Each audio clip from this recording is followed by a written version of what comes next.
Good evening to everyone. जैसा कि मैंने आपसे प्रॉमिस किया था कि आपको class 11th and class 12th both की अकाउंटेंसी की कंप्लीट सिलेबस क्लासेस प्रोवाइड करूंगा मैं। आपको पता है कि 11th क्लास की 2 क्लासेस मैंने अपलोड कर दी हैं। जिन्होंने अभी तक नहीं देखी हैं वो देख सकते हैं। और आज से मैं क्लास 12th अकाउंटेंसी का पार्ट फर्स्ट चैप्टर फर्स्ट डाल रहा हूँ।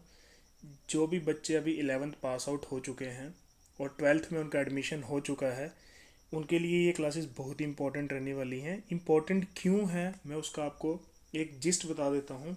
क्योंकि मैं कोई भी चीज़ नहीं छोड़ूंगा। बिल्कुल छोटे छोटे जो इम्पोर्टेंट पॉइंट्स रहते हैं, जिसको आप बेसिक कहते हैं, कि आने वाले टाइम में देखो, अगर आप 11th 12th का बेस स्ट्रॉन्ग कर लोगे तो बी कॉम एम कॉम में और आपको नेट क्लियर करने में कोई प्रॉब्लम नहीं आएगी। बिकॉज यही कंसेप्ट आपके फर्दर गो ऑन रहते हैं और यही जो कंसेप्ट हैं यही आपको डीप इन स्टडीज़ आगे भी जो परस्यू करोगे, आप बी कॉम करोगे, एम कॉम करोगे और कोई सी ए भी करेगा, उसके लिए भी ये बड़े इंपॉर्टेंट रहने वाले हैं। तो हम स्टार्ट करते हैं पहला चैप्टर का पहला पार्ट। और टॉपिक आज का रहेगा अकाउंटिंग फॉर पार्टनरशिप फर्म। देखो, आपने क्लास 11th में वेरियस टाइप के बिजनेस पढ़े होंगे। आपने सोल प्रोप्राइटरशिप पढ़ा, आपने उसके अंदर हिंदू अनडिवाइडेड फैमिली बिजनेस पढ़ा, आपने कंपनी बिजनेस पढ़ा। तो होता क्या है, क्लास 12th में हम एक नया टाइप का बिजनेस स्टार्ट करने वाले हैं, मींस पढ़ने वाले हैं। That is called as a partnership. देखो, बहुत सारे टाइप के बिजनेसेस रहते हैं, बट अभी 12th में हम क्या करेंगे, स्टडी करेंगे how to maintain the books of accounts of partnership firm. अगर कोई पार्टनरशिप फर्म वाला बिजनेस करता है तो हम उसके बुक्स ऑफ अकाउंट्स किस तरह से मेंटेन करेंगे, उसमें कौन कौन से अकाउंट्स प्रिपेयर होंगे, उसमें कौन कौन से प्रोसीजर फॉलोज होंगे, उसमें कौन कौन से ऐसे इम्पोर्टेंट एलिमेंट्स हैं जो काम आएंगे आपको। तो आप हर एक चीज़ को तरीके से पढ़िए।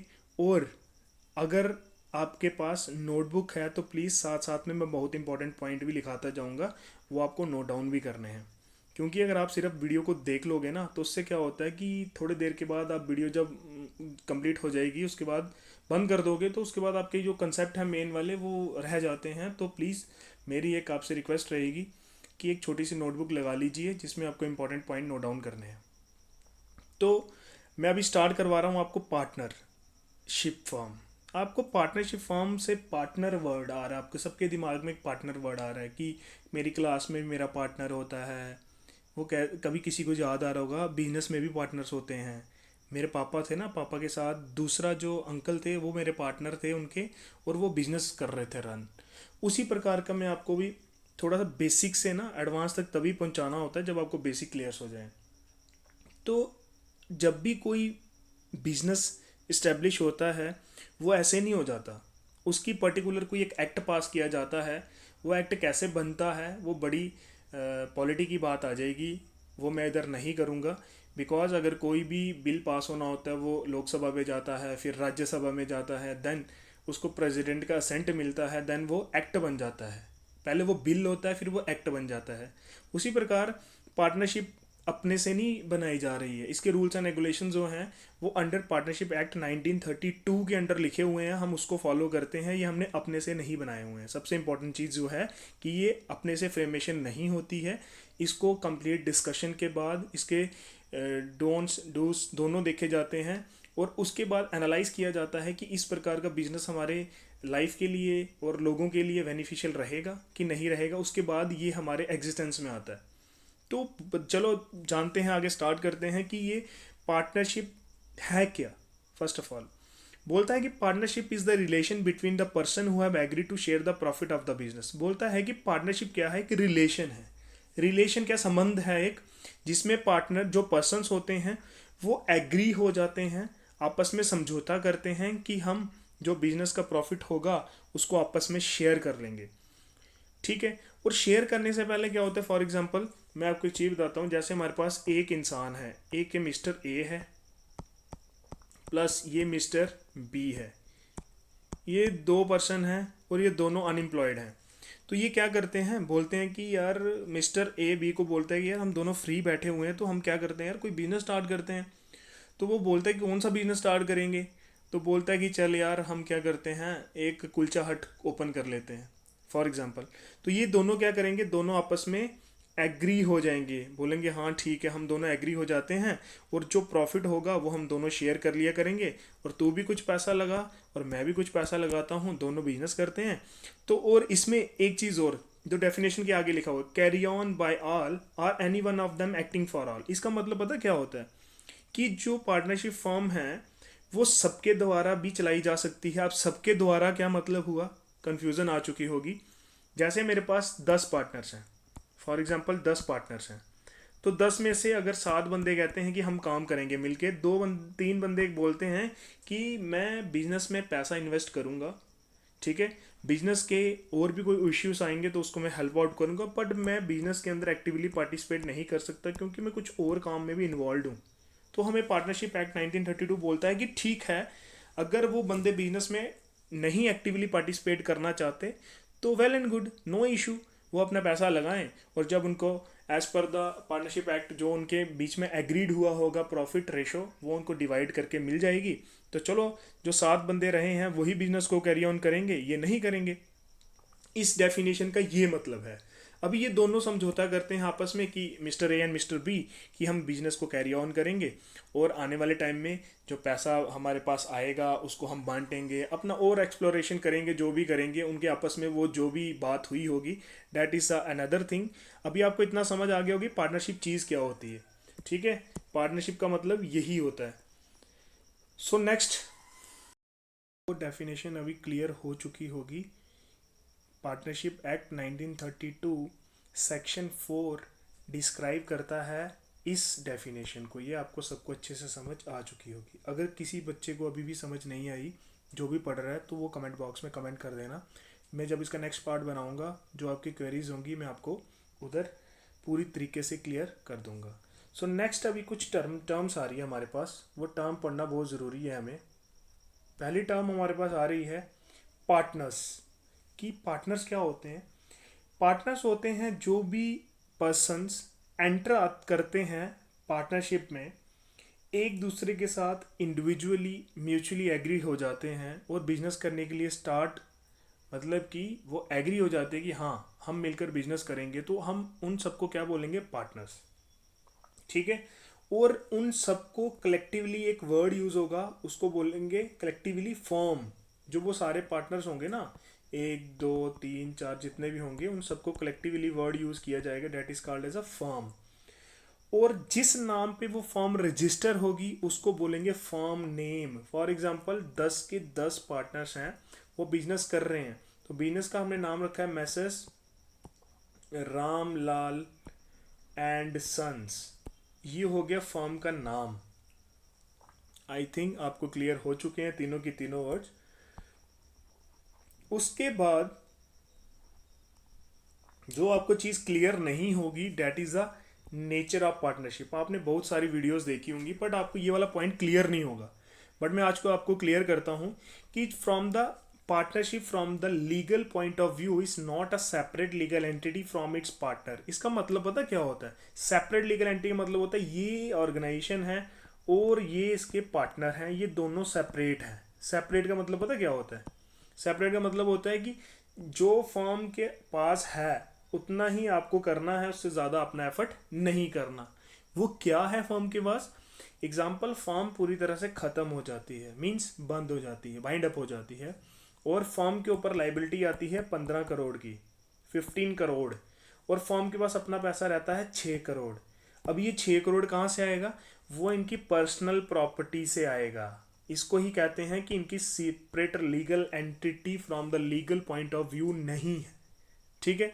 दिखने में ये सेपरेट लीगल हैं, but from the legal point of view ये सेपरेट लीगल एंटिटी नहीं है। तो उसकी वजह से the firm debt can be paid from the private assets of the partner if the firm is not able to pay the liability. अगर firm liability को pay नहीं कर पाएगी तो उनकी पर्सनल पॉकेट से पे किया जाएगा। डेट्स वाई ये नेचर है पार्टनरशिप का। आपको समझ आ रहा होगा, अगर आप पार्टनरशिप फॉर्म करने वाले हो ना, तो आपको इतना पता होना चाहिए, अगर फर्म के पास इतना पैसा नहीं होगा लाइबिलिटी पे ऑफ करने के लिए, वो आपकी पर्सनल प्रॉपर्टी से भी पे आउट होगा। That is the nature of partnership. I think आपको थोड़ा थोड़ा समझ आ रहा होगा कि अभी पार्टनरशिप का नेचर कैसा है, इस बिजनेस को करना चाहिए कि नहीं करना चाहिए। इसलिए आपके लिए मैंने एक इम्पॉर्टेंट ये नोट बनाया है, आपको नोट करना है। ये देख लीजिए नोट, ये इंपॉर्टेंट नोट है, ये आपने अभी ये नोट डाउन कर लेना है, ठीक है, ये वाला note. Partnership is a separate business entity from the accounting point of view. Accounting point of view का मतलब होता है कि हम इसमें जो बिजनेस की ट्रांजेक्शन होती हैं पार्टनरशिप में वही रिकॉर्ड करते हैं, उनकी पर्सनल ट्रांजेक्शनों को रिकॉर्ड नहीं करते। उस तरीके से ये सेपरेट है।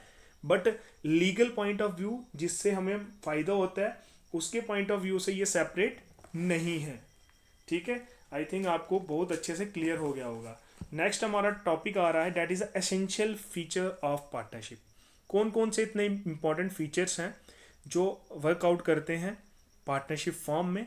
तो सबसे पहले मैंने आपको पहले भी बोला था, जब एक सिंगल इंडिविजुअल होगा उसको हम सोल प्रोप्राइटर बिजनेस कहते हैं। क्लास 11th में आपने सबने पढ़ रखा है।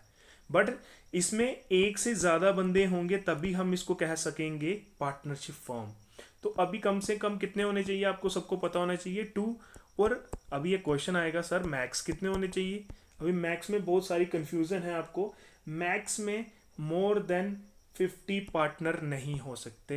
मैक्सिमम कितने हो सकते हैं, 50। ये पॉइंट नोट डाउन कर लेना स्टार मार्क करके, ये पॉइंट नोट डाउन कर लेना कि मैक्सिमम कितने होने चाहिए, 50 पार्टनर्स। ये कौन सा रूल बोलता है, rule number 10 of company miscellaneous rule 2014 कहता है कि मैक्सिमम 50 होने चाहिए और मिनिमम 2 होने चाहिए, तो ही हमारा पार्टनरशिप फॉर्म कैरी ऑन हो सकता है। बट अभी एक चीज़ और सुन लीजिए, जो ये पार्टनर होने चाहिए ना, ये पार्टनर जो होंगे वो इनमें से अनसाउंड माइंड कोई नहीं होना चाहिए। अनसाउंड माइंड क्या होते हैं, जो दिमागी रूप से संतुलन जिनका सही नहीं होता। दूसरी बात, एक अनसाउंड माइंड नहीं होनी चाहिए, एक पर्सन को लॉ के द्वारा डिस्क्वालीफाई नहीं किया होना चाहिए। लॉ डिस्क्वालीफाई का मतलब पता क्या होता है, कि किसी के ऊपर लीगल कोई भी कार्रवाई नहीं चल रही होनी चाहिए। अगर लीगल कार्रवाई उसके ऊपर चल रही है तो हम उसको अपने पार्टनर नहीं बनाएंगे। ओके, आई थिंक आपको ये अच्छे से समझ आ गया होगा। अभी कोई मुझे पूछेगा सर बताओ, माइनर को हम पार्टनर बना सकते हैं। माइनर कौन होता है, जो बिलो 18 होता है, 18 साल से नीचे वाला बंदा होता है, जो उसको हम बना सकते हैं। हाँ बिल्कुल, हम उसको पार्टनर तो बनाएंगे, बट उसको सिर्फ प्रॉफिट दिया जाएगा, ये बात याद रखो। उसको प्रॉफिट दिया जाएगा, उसका लॉस की सफरेशन नहीं होगी, लॉस का हिस्सेदार नहीं होगा। सिर्फ वो प्रॉफिट के लिए हमारे पार्टनर बनेगा और लॉस वो बियर नहीं करेगा, ठीक है। नेक्स्ट आता है सबसे important point, that is called as agreement. अभी एग्रीमेंट क्या होता है, समझौता होता है भाई, टर्म्स एंड कंडीशंस। हाँ भाई, हम दोनों पार्टनर तो बन रहे हैं, हमारा क्या क्या एग्रीमेंट रहेगा भाई, तू ये काम करेगा, तेरे को अगर तू एक्स्ट्रा काम करेगा तुझे सैलरी मिल जाएगी। अगर हम दोनों पार्टनर बनते हैं, हम 1:1 में प्रॉफिट डिवाइड करेंगे, 2:1 में करेंगे, ठीक है। हमारे राइट्स हमारे आपस में क्या क्या रहेंगे during the completion of their business time period. जितने टाइम तक हम बिजनेस करेंगे तो हमारे आपस में क्या क्या रिलेशंस रहेंगे। इसका मतलब होता है कि partnership come into the existence by the agreement. Agreement चाहे वो एग्रीमेंट ओरल हो तब भी चलेगा, आइदर रिटर्न हो तब भी चलेगा। इसमें अभी ये कोई परफेक्ट नहीं है, परमानेंट नहीं है कि हमें ओरल बना के ले चलना है, हमें रिटर्न बना के लेके चलना है। बट मैक्सिमम जितने भी जो पार्टनरशिप एग्रीमेंट होते हैं वो रिटर्न फॉर्म में होते हैं, क्योंकि अगर कल की डेट में कोर्ट में केस करना पड़ेगा तो हमारे पास अगर रिटर्न एग्रीमेंट होगा वो हमारे लिए ज़्यादा बेनिफिशियल रहेगा, इररेस्पेक्ट ऑफ ओरल एग्रीमेंट। तो उसमें एक जैसे डॉक्यूमेंट है उसमें सारी चीज़ें लिखी हुई हैं, उसको हम कहते हैं पार्टनरशिप डीड। ये नोट डाउन कर लो, उसको क्या बोलते हैं, पार्टनरशिप डीड, जिसके ऊपर सारी की सारी इंस्ट्रक्शंस लिखी होती हैं कि हमारे आपस में दोनों की समझौते में ये चीज़ें हुई हैं। नेक्स्ट आ रहा है हमारे पास थर्ड वाला, डेट इज़ अ बिजनेस। कहता है कि पार्टनरशिप किसके लिए इस्टेब्लिश हुई है, बिजनेस के लिए। तो वो बिजनेस के बिना करेंगे क्या भाई पार्टनरशिप बना के, देखो ना, उन्होंने कोई काम करने के लिए पार्टनरशिप बनाई है, ऐसे क्यों करेंगे, वो पार्टनरशिप नहीं करेंगे ना। थर्ड पॉइंट आता है कि वो किसके लिए करेंगे, बिजनेस के लिए। फोर्थ पॉइंट आता है प्रॉफिट शेयरिंग। बोलता है कि the agreement among the partner should be the share profit and loss of the business, जो बिजनेस में प्रॉफिट होगा, जो लॉस होगा, वो आपस में क्या करेंगे, वो शेयर करेंगे। लास्ट आता है business can be carried on by all और any one of them acting for all. ये बहुत ही इंपॉर्टेंट पॉइंट है, ये मैं आपको बहुत अच्छे से समझाऊंगा। क्योंकि जो बिजनेस होता है, मैंने आपको पहले भी बताया कि अगर वो 10 पार्टनर हैं, 10 में से 7 पार्टनर कहते हैं कि हम एक्टिवली वर्क करेंगे, और उसमें से 3 जो पार्टनर होते हैं वो कहते हैं कि हम एक्टिवली पार्टिसिपेट नहीं करेंगे पर बिजनेस में पैसा लगाएंगे। क्योंकि हमारा एसेंशियल फीचर ही हमें कह रहा है ना, एसेंशियल फीचर हमें क्या कह रहा है कि आप ऐसा कर सकते हैं कि उनको आप लेके आ जाओ बिजनेस में। अगर उनका मन है काम करने का, वो करना जा सकते हैं। अगर नहीं मन है उनका, तो कोई दिक्कत वाली बात नहीं है कि वो नहीं भी आ सकते हैं, ठीक है।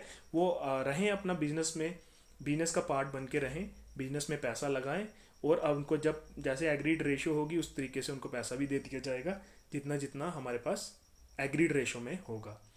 आज हम इसेंशियल फीचर तक ही रखेंगे। अगर आपको ये वीडियो अच्छा लगा है तो आप कमेंट्स कीजिए। अगर आपको समझ आया है तो प्लीज़ मुझे बताइए, आपके लिए और मैं इम्प्रूव करूँगा कंटेंट जिस तरीके से आप मुझे बताएंगे। तो हम मिलते हैं नेक्स्ट क्लास में, तब तक के लिए गुड बाय।